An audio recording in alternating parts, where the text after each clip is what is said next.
वो नहीं चाहिए সাধারণ বলছে গাড়িটাকে নিয়ে এরকম লাফান ঝাপাং করবে কিনা, কিন্তু রিঙ্কি বলছে না না আর করতে হবে না। একদম বালু বালু দেখতে হয়, ও কায় ও জিজ্ঞেস করছিল আগের বার যেখানে এসেছিল ওখানে পুরো একদম বালির পাহাড় দেখেছিল, লাল বালি ছিল, সেখানে এরকম কোনো গাছ ছিল না। কিন্তু যাই হোক, যখন যেখানে এসেছি সেই সময়টার মজাটা নেওয়া উচিত, তো সেটা নেওয়ার জন্য আমি ওদেরকে বললাম এক জায়গায় গাড়ি দাঁড় করো। আমরা একটা জায়গায় দাঁড়ালাম, আর অন্য গাড়িগুলো যখন আসতে দেখছিলাম বালির ওপর দিয়ে, সেটা দেখতে খুব সুন্দর লাগছে। আমাদের ওখানে পৌঁছতে 5:30 বেজে গেছিল, আর এখানে নাকি সূর্য চলে যাবে হচ্ছে 15। আমাদের হাতে 20-25 মিনিট ছিল, তার মধ্যে আমরা অনেক রকমের ভিডিও বানানোর চেষ্টা করেছি। আমরা তিনজনে চিল শকুন বাজ এমনিতেই সেজে গেছিলাম, তো একদম নেবেই ছো মেরে আমরা সবকিছু করতে শুরু করেছি।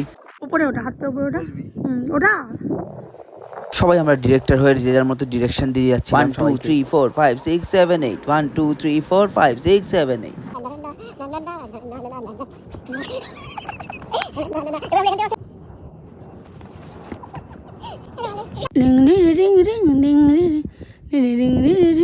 কেউ ব্যাকগ্রাউন্ডে মিউজিক দিয়ে আছে, ding ding ding ding ding ding. কেউ বলে যাচ্ছে ইসে আঁকছে না আমার, তুই যে যা পাচ্ছে আমরা তাই করে যাচ্ছিলাম। এর আবার হাত দিয়ে সিগারেট ধরাচ্ছে। এসব করতে করতে সন্ধে হয়ে গেল। সন্ধ্যের পর আমাদের যাওয়া ছিল ক্যাম্পে, কিন্তু রিকি আর আমরা হোয়াইট ডিউন রেড ডিউন করার মাথায় এমন খারাপ করে দিয়েছি যে ও রাস্তায় ভুলে গেছিল। লাস্ট আমাদের এই সবুজ ডিউনে নিয়ে চলে এসেছে। এরপর আমরা এখানে ফায়ার আর্ট দেখার জন্য বসে পড়লাম।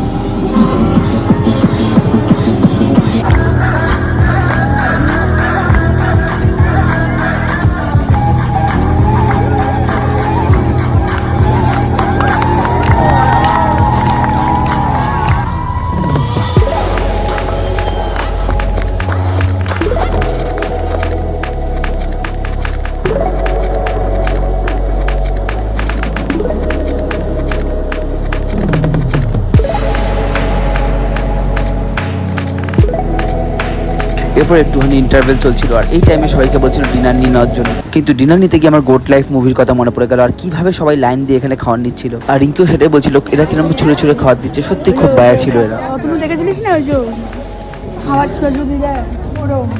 এরপর আমরা খাওয়ার নিয়ে চলে গেলাম একদম সামনে, আর ওখানে তখন শুরু হয়ে গেছে বেলি ডান্সের পারফরমেন্স।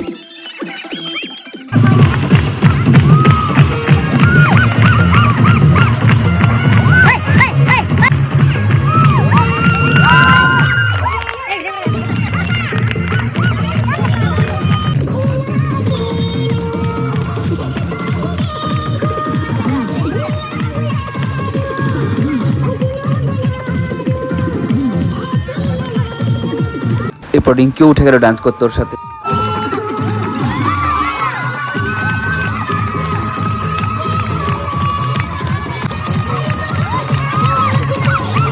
এরপর কি করলাম আবার দেখাবো পরের ব্লগে।